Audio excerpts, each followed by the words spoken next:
उन सभी को रोककर ही प्रवेश कराया जा रहा है। लिहाजा आप अगर उत्तराखंड या हरिद्वार में कुंभ में शामिल होने जाना चाहते हैं तो उन सभी पैमानों को पूरा करके ही आएं, अन्यथा आपको परेशानी हो सकती है।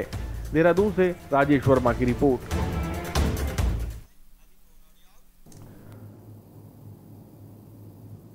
तो देखा आपने इस रिपोर्ट में किस तरीके से कुंभ के मेले में इस बार कोरोना पूरी तरीके से हावी हो गया है, लगातार केसेस बढ़ते चले जा रहे हैं। वहीं जहां सरकार एक तरफ वो बड़े बड़े वादे कर रही है तो देखने को ये भी सामने आ रहा है, विपक्ष लगातार आरोप लगा रहा है कि सरकार जो है व्यवस्था करने में कहीं ना कहीं असफल रही है, लगातार केसेस बढ़ रहे हैं। सरकार वादे तो करती है लेकिन जिस तरीके से श्रद्धालुओं को जो दूर दूर से, शाहजहांपुर से और देश के तमाम जगहों से वहां पे लोग पहुंच रहे हैं, उनको मुश्किलों का सामना करना पड़ा है, लाइन लगानी पड़ी है, उनको कोरोना पहले रिपोर्ट जांच करवानी है, उसके लिए भी मुश्किलों का सामना करना पड़ा, लाइन लगानी पड़ी है, वक्त देर वो पहुंच तो रहे हैं लेकिन एक एक डेढ़ डेढ़ 2-2 घंटा उनको लाइन लगानी पड़ी। फिलहाल इसी पे चर्चा करेंगे। हमारे साथ में मेहमान जुड़ गए हैं, सुरेंद्र अग्रवाल जुड़े हैं, कांग्रेस नेता हमारे साथ में इस पे चर्चा करने के लिए, और साथ ही साथ नवीन प्राशील आम आदमी पार्टी से जुड़े हुए हैं। सर, सबसे पहले मैं आपके पास आना चाहूंगा, सुरेंद्र अग्रवाल, मैं पूछूंगा जिस तरीके से यहाँ पे वादे तो किए गए थे सरकार की तरफ से कि कहीं ना कहीं रोका जाएगा, जिस तरीके से केसेस बढ़ रहे हैं, व्यवस्थाएं पूरी तरीके से करी जाएंगी, लेकिन जैसे केस बढ़ रहे हैं लोगों को मुश्किलों का सामना करना पड़ रहा है, तो एक बार देखा जा रहा है कि कहीं ना कहीं सरकार इसमें असफल नजर आती हुई दिख रही है। क्या हेलो, मेरे से पूछा है? सुरेंद्र जी, मैं आपसे सवाल पूछ रहा हूँ। देखिए, सरकार के अपने इतने कंट्राडिक्शन है काम करने के। पहले वाले मुख्यमंत्री जी ने कहा कि कोई आएगा नहीं, सब कुंभ वुम्भ कुछ नहीं होना है। दूसरे मुख्यमंत्री आए, उन्होंने कहा कोई रोक टोक नहीं है। माननीय नैनीताल उच्च न्यायालय ने जब संज्ञान लिया तो थोड़ा सा कुछ कार्रवाई करने की बात करी है, तो चेकिंग की बात, जांच की बात, रिपोर्ट्स की बात करने लगे हैं। परंतु सरकार को अपने आप में भी कुछ उदाहरण प्रस्तुत करने चाहिए। अभी शहर विधानसभा के चुनाव में जो नामांकन हुआ, वहां जो भीड़ इकट्ठी करी, वहां कोई मास्क नहीं था, कोई रिपोर्ट नहीं थी, और तमाम जो धज्जियां अपने ही बनाए नियमों की, कानूनों की, अपने प्रधानमंत्री जी की, स्वास्थ्य मंत्रालय के तमाम गाइडलाइंस का उल्लंघन ही नहीं, धज्जियां उड़ाई गई हैं। सरकार को निश्चित रूप से पता था कि कुंभ कब होना है। 4-4.5 साल भाजपा की सरकार इस प्रदेश में है। कुंभ की तिथि की भी लगभग सभी लोगों को जानकारी थी कुंभ होना है। कोई वहां व्यवस्था नहीं की गई, कोई निर्माण कार्य नहीं किए गए, कुछ काम नहीं किया गया वहां पर। तो निश्चित रूप से सरकार ने कुंभ को बहुत हल्के में लिया। पहले तो सरकार की नीति ये थी कि कुंभ में कोई आए ना, कुंभ मनाए ना जाए। फिर कुंभ का जो है जो काल है, जो उसका समय है, वो मात्र 30 दिन कर दिया गया। जब 30 दिन कर दिया तो लोगों में निश्चित रूप से एक बेचैनी है कि हम तुरंत चले जाएं, भीड़ इकट्ठी होगी। थोड़ा समय लंबा करते तो लोग अपने हिसाब से आते। अब अचानक कभी आप कोई नियम पास कर देते हैं, कभी कोई गाइडलाइन पास कर देते हैं, कभी कोई गाइडलाइन, और अपने आप सरकार में बैठे हुए चाहे मुख्यमंत्री हो, मंत्री हो, चाहे वरिष्ठ नेता हो, जब उन गाइडलाइंस का खुली आम उल्लंघन करते हैं, उसको तोड़ते हैं, तो क्या संदेश देना चाहती है सरकार? अब ये भी देखिए कि जिन राज्यों में चुनाव हो रहे। सुरेंद्र जी, मैं आपने पूछना चाहूंगा आपसे कि जिस तरीके से आपने मुख्यमंत्री के ऊपर यहाँ पे बताया कि आरोप लगाया कि मुख्यमंत्री ही गाइडलाइंस का फॉलो नहीं कर रहे हैं, तो उसके बाद आम जनता कैसे करेगी? कोरोना का प्रकोप नहीं होगा क्या? वहां जो भीड़ ले जाई जा रही है, जो भीड़ वहां से आ रही है, उन पे कोरोना का प्रकोप नहीं पड़ेगा? अरे भाई, आप सरकार में बैठे हुए लोग हैं, आपका आचरण जो है कम से कम ऐसा होना चाहिए जो लोग उसका अनुसरण कर सकें। आप स्वयं कानून को तोड़ते हैं, गाइडलाइंस को तोड़ते हैं, और दूसरों पे गाइडलाइंस को लादना चाहते हैं। तो ये सरकार को जो कर्म है, ये उचित नहीं कहा जा सकता। और जब आपको पता था कि कुंभ कब होना है, कुंभ की तमाम जानकारियां थी, तो पहले ही कुछ इस तरह की व्यवस्था कर लेते। वो व्यवस्था समय पर नहीं की गई, ना वहां निर्माण कार्य किए गए, ना अन्य व्यवस्था की गई। आपके केंद्रीय मंत्री अभी निसंग गए थे कुछ वहां, उन्होंने भी नाराजगी जताई। तमाम साधु संत जो हैं, उनमें इतना आक्रोश है कि जो निर्माण कार्य होने थे, जो जो काम कुंभ के लिए होने थे, उन तमाम में लापरवाही बरती गई है। और यहाँ तक ये आरोप तक लगे, जो कैबिनेट मंत्री पुराने थे हरिद्वार के, उनपे तो ये लगे सारा जो धन मिला था उसको बंदर बांट कर ली गई और ठिकाने लगा दिया गया। उससे छुपाने के लिए पहले ये साजिश रची गई कि कुंभ होए ना, कुंभ में लोग आए ना, फिर उसको समय कम कर दिया गया।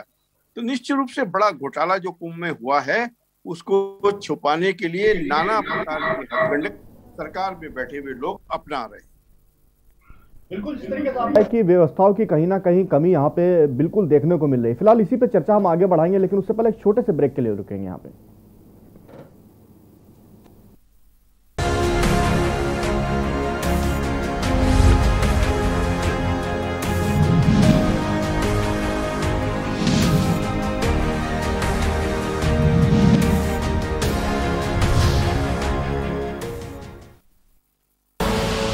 आप देख रहे हैं के न्यूज, खबरों का सारथी।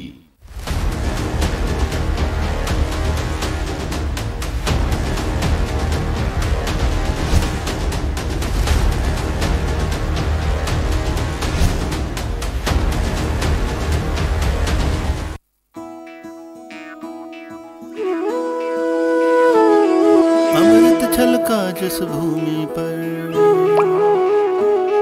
हरि ने जहाँ द्वार बनाया है, उस शुचि पुण्य गंगा तट पर महाकुंभ का अवसर आया है। मन की पुकार यही बार बार, चलो हरिद्वार चलो हरिद्वार, अमृत की जहाँ बहती है धार, चलो हरिद्वार चलो हरिद्वार। चल मेरे संग महाकुंभ कुंभ, चल मेरे संग महाकुंभ, चल मेरे संग महाकुंभ कुंभ, चल मेरे संग महाकुंभ में आपका हार्दिक स्वागत है। हम एक सुरक्षित कुंभ के लिए संकल्पित हैं। कोविड संक्रमण को ध्यान में रखते हुए आप सभी से अनुरोध है कि समस्त नियमों का कड़ाई से पालन करें। हरिद्वार महाकुंभ में उत्तराखंड सरकार आपका स्वागत करती है। आप देख रहे हैं के न्यूज, खबरों का सारथी।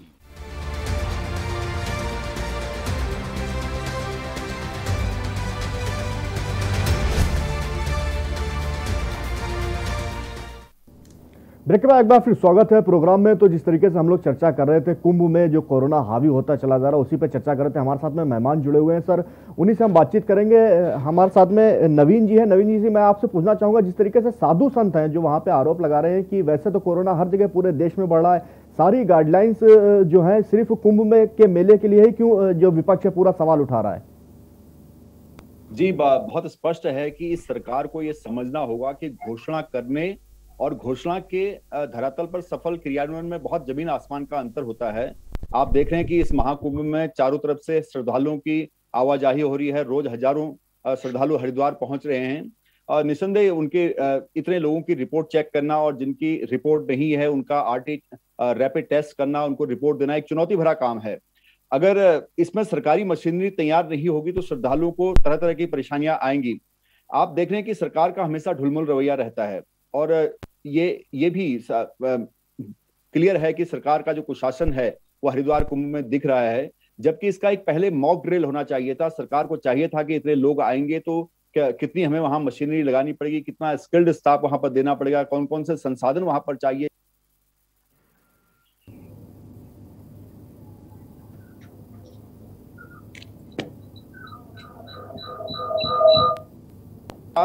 साधु संतों से पूछ लेती, साधु संत विचारों को जान लेती, क्योंकि कुंभ उन्हीं से होना है, वही इस कुंभ की शान है। हमारे संत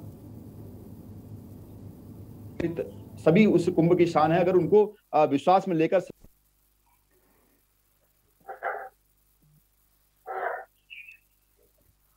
अच्छी तरह से होता। जी, आवाज आ रही मेरी? जी जी, आपकी आवाज आ रही है। मैं आपसे एक सवाल यहाँ पे ये लेना चाहूंगा। जिस तरीके से आपने यहाँ पे नवीन जी आरोप लगाए सरकार के ऊपर, सरकार से सवाल करा जा रहा है तो सरकार तो बोलती है कि हमारी तरफ से व्यवस्थाएं पूरी हैं, जितना होना चाहिए चौक चौबंद है पूरी तरीके से सरकार। लेकिन जो श्रद्धालु आ रहे हैं यहाँ पे, जो लोग आ रहे हैं, कहीं ना कहीं उनको भी गाइडलाइंस का फॉलो करना चाहिए, उनको भी थोड़ा ध्यान रखना चाहिए। सारा काम सरकार के ऊपर नहीं है। नहीं, देखिए, सरकार का काम वहां पर है कि सरकार का काम है, सरकारी मशीनरी का काम है सभी लोगों की रिपोर्ट टेस्ट करना और जिन लोगों की रिपोर्ट नहीं है उनका रैपिड टेस्ट करना। तो यही तो काम है और यही काम वहां पर नहीं हो रहा है। तो सरकार के पास उतनी मशीनरी नहीं है जितनी वहां पर आवश्यकता पड़ रही है। उन्होंने एक खाना पूर्ति की है, ये कुंभ ही एक खाना पूर्ति हो रहा है। पहले ही इसमें पूरा पैसा नहीं लगाया गया है, तैयारियां उतनी नहीं हुई, सभी जगह असंतोष है, श्रद्धालु में भी, साधु संतों में भी। तो एक खाना पूर्ति। नवीन जी, आपकी आवाज कट रही है, स्पष्ट नहीं आ रही है। मैं सुरेंद्र जी आपके पास आऊंगा। जिस तरीके से नवीन जी ने बताया कि सिर्फ खाना पूर्ति की जा रही है कुंभ में, सुरेंद्र जी, आप मुझे सुन पा रहे हैं?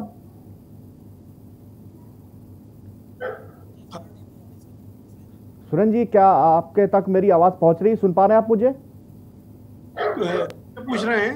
जी जी। सुरेंद्र, आपकी आवाज नहीं पहुंच रही है। मैं आपसे पूछ रहा हूं कि जिस तरीके से आम आदमी पार्टी के जो नेता हैं नवीन जी ने उन्होंने आरोप लगाया कि सरकार जो है सिर्फ कुंभ में खाना पूर्ति कर रही है, लेकिन अगर जमीनी स्तर पर देखा जाए तो काम के नाम पे शून्य है।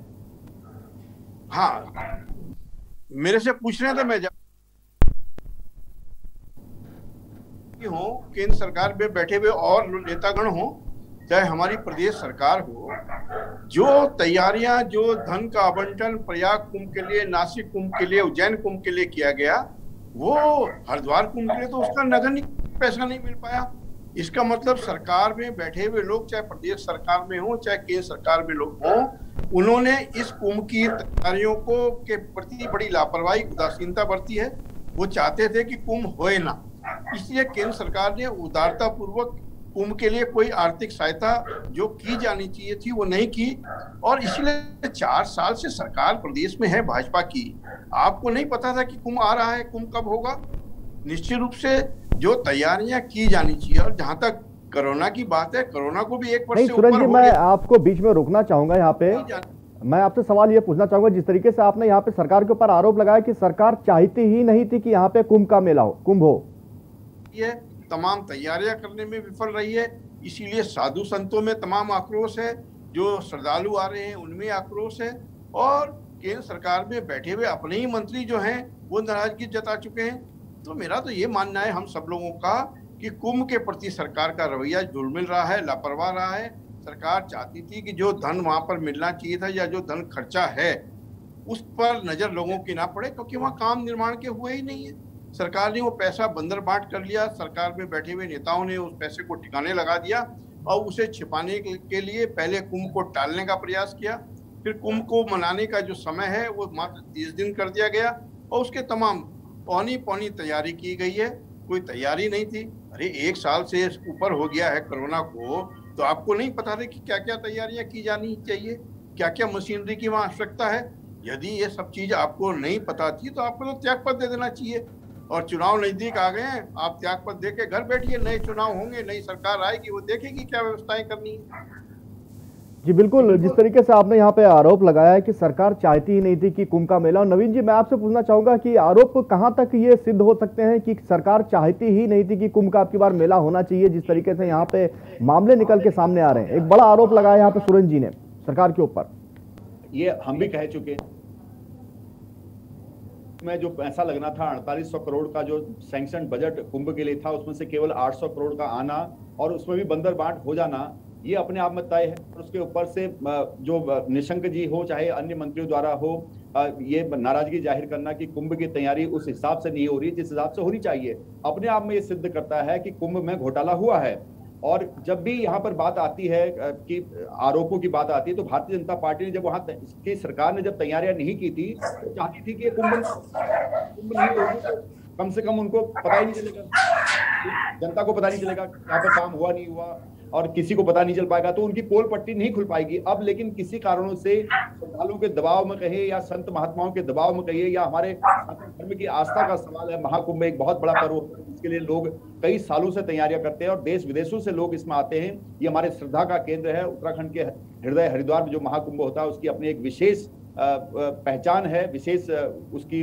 विशेषता है। तो इसको देखते हुए सरकार की मजबूरी होगी इसको कराना, लेकिन जो अब चुनौतियां सामने आ रही है उसके लिए उससे निपटने के लिए सरकार के पास कोई तैयारी नहीं है। सरकार को एक दूसरे के फैसले पलटने के अलावा किसी चीज का ध्यान ही नहीं है। आप देख रहे हैं रोज फैसले पलटे जा रहे हैं, रोज तुगलकी फरमान लिए जा रहे हैं, और ये सरकार केवल घोषणा है। और मुख्यमंत्री भी निश्चित तौर पर भी 4-6 महीने के लिए है, तो घोषणा मंत्री के अलावा कुछ नहीं है। तो सरकार केवल घोषणाएं करी जा रही है, और पिछले 4 साल से जो उत्तराखंड को दाग और घाव दिए हैं भारतीय जनता पार्टी की सरकार ने, उनको छुपाने के लिए, उनमें मरहम करने के लिए और उनको धोने की कोशिश कर रहे हैं। लेकिन भारतीय जनता पार्टी कुछ भी कर ले, उसकी उल्टी गिनती शुरू हो चुकी है। और ये कुंभ उस पर लास्ट कील रहेगी उस ताबूत में जो भारतीय जनता पार्टी की सरकार का होगा, क्योंकि इतने काम इन्होंने यहाँ पर गलत कर दिए हैं। उत्तराखंड को इतना पीछे धकेल दिया इन्होंने 4-4.5 सालों में, और इतना कर्जा प्रदेश पर कर दिया है कि प्रदेश की जनता इनसे त्रस्त हो चुकी है और जनता जुगत कर रही है, अब राजनीतिक प्रयास कर रही है कि कैसे भारतीय जनता पार्टी का काला चेहरा उत्तराखंड की राजनीति से हटाया जाए। जिस तरीके से सर आपने बताया कि चुनौतियां जिस तरीके से सरकार के सामने थे उसमें वो परिपक्व नहीं उतरी है, विफल नजर आ रही है। जब यही सरकार से सवाल किया जाता है, भारतीय जनता पार्टी से सवाल किया जाता है, वो कहते हैं कि हमारी सरकार लगातार काम कर रही है। विपक्ष का तो सवाल ही है, काम ही है सिर्फ सवाल उठाना, वो सिर्फ आरोप लगाती है, उनके पास कोई दूसरा काम ही नहीं है। सर वो काम बताए कि सरकार ने क्या किया। आप देख रहे हैं आम आदमी पार्टी के नेता जब माननीय मनीष जी यहाँ पर आए थे तो उन्होंने कहा तो था कि 5 काम बताइए आपने जो किए हैं। ये सरकार 5 काम गिनाने में सफल नहीं रही और कारण ये रहा कि पुराने टीएसआर को जाना पड़ा। तो आप समझ सकते हैं कि सरकार कहाँ काम कर रही, कौन सा काम सरकार ने किया। हाँ, सरकार ने यहाँ काम जरूर किए हैं। सरकार ने यहाँ पर भेड़ खरीद में घोटाला किया है, सरकार ने यहाँ पर छात्रवृत्ति घोटाला किया है, सरकार ने यहाँ पर आपके रोड घोटाला किया है, सरकार ने आपका मनी लॉन्ड्रिंग की है, सरकार पर तमाम प्रकार के भ्रष्टाचार के आरोप है, सरकार ने जन असंतोष को यहाँ पर पैदा किया, अनेक तुगलकी फैसले लिए जिससे आज उत्तराखंड त्रस्त है, बर्बाद है। तो भारतीय जनता पार्टी की सरकार उत्तराखंड में पूरी तरह से विफल रही। जिस तरह से दावा किया गया था कि डबल इंजन की सरकार होगी, डबल इंजन की सरकार, लेकिन दोनों ही इंजन उत्तराखंड के लिए फेल निकले और इंजन बदल के भी नया इंजन जो लाया गया वो उससे भी और ज्यादा खराब निकला। वो उसकी पिस्टन नहीं घूम पा रहे हैं पूरी तरह से। और अब आप देख रहे हैं खुद मुख्यमंत्री हमारे जो है कोरोना पॉजिटिव हैं और कोरोना उसमें बैठे हैं। ऐसे में इतना ये महाकुंभ चल रहा है, सरकार की तरफ से कोई ऐसे कैबिनेट स्तर के मंत्री को डिप्यूट नहीं किया गया है और प्रभार नहीं दिया गया है जो ऐसे समय में निर्णय ले, क्योंकि काफी सारे सरकारी निर्णयों की वजह से कुछ व्यवस्थाएं रुक जाती है। उन व्यवस्थाओं को दुरुस्त करने के लिए ये चाहिए था भारतीय जनता पार्टी की सरकार को कि इस वक्त किसी कैबिनेट स्तर के मंत्री को प्रभार दिया जाता जो मुख्यमंत्री के बिहाफ पर निर्णय ले सकता था और इस मेले को अच्छी तरह से चलाने में मदद करता। लेकिन सरकार के पास इतनी समझ ना होने की वजह से आज हमारी उत्तराखंड की बदनामी हो रही है श्रद्धालुओं के सामने, जो देश विदेश से आ रहे हैं। हमारी व्यवस्था की पोल खुल रही है और भाजपा का कुशासन सामने दिख रहा है। नवीन जी, मैं आपसे ये सवाल जरूर पूछना चाहूंगा। जिस तरीके से आपने बताया कि सरकार कहीं ना कहीं निर्णय लेने में सक्षम नहीं है, आपके हिसाब से किस तरीके के निर्णय सरकार को फिलहाल अभी लेने चाहिए? देखिए, सरकार को ये चाहिए कि हमारे पास कितनी मशीनरी है, वहां कितनी मशीनरी लगेगी। अगर 50-60 हजार लोग आते हैं तो उनको चेक करने के लिए कितने लोग चाहिए, कितने स्किल्ड स्टाफ चाहिए, क्या हमारे राज्य के पास इतने लोग हैं, नहीं तो आसपास के राज्यों से कैसे मदद ली जा सकती है, केंद्र से क्या मदद ली जा सकती है। पूरा एक पर्ट चार्ट इस मेले का सरकार के पास होना चाहिए था, एक डिटेल्ड प्लान होना चाहिए था जिससे सरकार पूरा कुछ प्रबंध कर पाती। लेकिन केवल घोषणा हो जाती है, तुरंत घोषणा होती है। अभी सुबह कुछ घोषणा होगी, शाम को वो पलट दिया जाएगा, शाम को कुछ होगा, सुबह पलट दिया जाएगा। तो सरकार खुद कंफ्यूज है, इनके पास कोई प्लानर नहीं है, कोई विजनरी नहीं है और जो अधिकारी लगाए गए अधिकारी खुद कंफ्यूज हो रहे हैं इनके निर्णय से। सुबह कुछ पढ़ते हैं, शाम को कुछ और पढ़ते हैं, तो सब कंफ्यूज है। पूरा तंत्र सरकार का जो सिस्टम है, शासन प्रशासन उत्तराखंड का इस वक्त पूरी तरह से कंफ्यूज है कि इस मेले को कैसे हैंडल किया जाए और जो कोरोना का एक आपदा, एक भारी समस्या जो उत्तराखंड में पैदा हो रही है उससे निपटने में हमारी सरकार पूरी तरह से कामयाब नहीं रही है। क्योंकि इसमें मदद लेनी पड़ती है। ये मेला कोई छोटा मोटा मेला नहीं है, इसमें लाखों करोड़ों श्रद्धालु यहाँ पर आते हैं, तो उसमें केंद्र की मदद भी लेनी चाहिए, अन्य राज्यों की मदद भी लेनी चाहिए। मैं तो इनको कहना चाहिए कि इनको दिल्ली से सीखना चाहिए था, जो अरविंद जी के 5T का सिद्धांत था कि टेस्टिंग, ट्रेसिंग, ट्रीटमेंट, आपका ट्रैकिंग एंड मॉनिटरिंग वाला जो कॉन्सेप्ट था, इसको फॉलो इनको करना चाहिए था सरकार को और उसी हिसाब से अपनी मशीनरी उसमें लगाते। और बहुत कुशल अधिकारी हमारे पास है, इनको वहां पर डिप्यूट किया जाता और एनजीओज की भी मदद ली जाती। तो एक ये सबका साथ और सबका साथ लेकर ये काम हो सकता था। ये कहने को कहते हैं सबका साथ सबका विकास, लेकिन ये किसी के विचार नहीं सुनते। इन्होंने खुद कुंभ की जो शान हमारे साधु संत पुरोहित होते हैं उनकी बात को नहीं माना, इसलिए आज अधिकारी वहां पर पीटे जा रहे हैं। आपने देखा होगा कि साधु संतों का असंतोष इस कदर बढ़ गया है कि वो अधिकारियों को पीटने पर उतारू हो गए, क्योंकि वहां पर कोई सुविधा नाम की कोई चीज नहीं है। सब ये सरकारी बंदरबाट हो चुकी है, तो ग्राउंड पर धरातल पर कुछ भी नहीं आया। इसलिए आज पूरी जो दुर्दशा मेले की हो रही है, इसके लिए पूरी तरह से भारतीय जनता पार्टी की सरकार जिम्मेदार है। सूरज जी, मैं एक आखिरी सवाल आपसे जरूर लेना चाहूंगा कि जिस तरीके से यहाँ पे नवीन जी ने आरोप लगाया कि साधु संतों ने जो वहां पे अधिकारी थे उनके साथ में हाथापाई की है, एक बड़ा सवाल यहाँ पे। देखिए, निश्चित रूप से जो सब कुछ कुंभ को लेके कहा जा रहा है, जो संदेह, जो शंका व्यक्त की जा रही है, वो तो बिल्कुल सच साबित हो रही है। सरकार के जितने फैसले हैं वो विरोधाभासी है और ये भाजपा की सरकार तो कुछ कीर्तिमानों के लिए जरूर जानी जाएगी, विरोधाभासी फैसले लेने के लिए, विफलताओं के लिए और मुख्यमंत्रियों को बदलने के कीर्तिमान स्थापित करने के लिए। कुंभ के जैसे अवसर पर जहां तमाम व्यवस्थाएं की जानी चाहिए थी, जो आपने लचर लापरवाही दिखाई है, आपराधिक लापरवाही दिखाई है, उसके लिए मैं समझता हूँ श्रद्धालु हो चाहे साधु संत हो, इस सरकार को कभी माफ नहीं करेंगे। अरे तमाम व्यवस्थाएं करने की जिम्मेदारी तो सुरेंद्र जी, मैं आपको यहाँ पे रोकना चाहूंगा, वक्त की थोड़ी सी कमी है। फिलहाल जिस तरीके से चर्चा हम यहाँ पे कर रहे थे कि कुंभ में जो व्यवस्थाएं हैं, कहीं ना कहीं एक तरफ से सरकार की जो कमी है सामने नजर आ रही है। सरकार को सोचना चाहिए, विचार करना चाहिए। फिलहाल आप सभी का हमारे साथ में जुड़ने के लिए बहुत बहुत शुक्रिया। सुरेंद्र जी, आपका भी बहुत बहुत शुक्रिया, और नवीन जी, आपका भी बहुत बहुत शुक्रिया हमारे साथ में जुड़ने के लिए। फिलहाल यहाँ पर रुकेंगे एक छोटे से ब्रेक के लिए। देखते रहिए के न्यूज़ इंडिया।